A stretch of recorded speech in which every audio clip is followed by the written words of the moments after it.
improving the sales process. So this is one that we use on perhaps a daily basis, or and you can see that you can do automation, you can do behavior prediction, product suggestions like Amazon, for instance, whatever.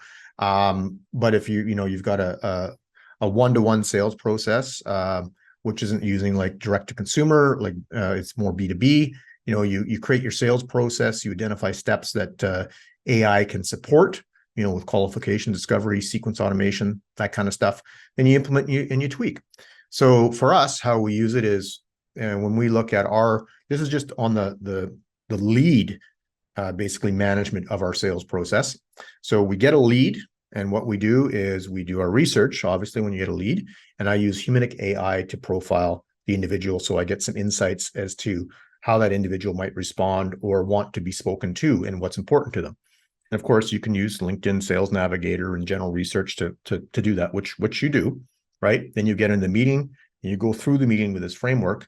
And of course, if you're recording the meeting, you can get feedback as to how you're doing with these steps and how effective those steps are. And then your post email, you have a follow-up email. Okay. And, to send out and write up that follow-up email takes a lot of time. That's one of the big time savers that AI has given me, is writing these follow-up emails.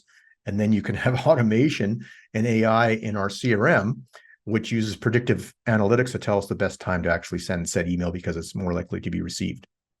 And we're using this to optimize our sales process, to get better results, to go faster, to remove friction from the sales process, so it increases speed. So we've gained efficiencies, we remove friction, and we've increased our close rate as a result of using AI in our sales process.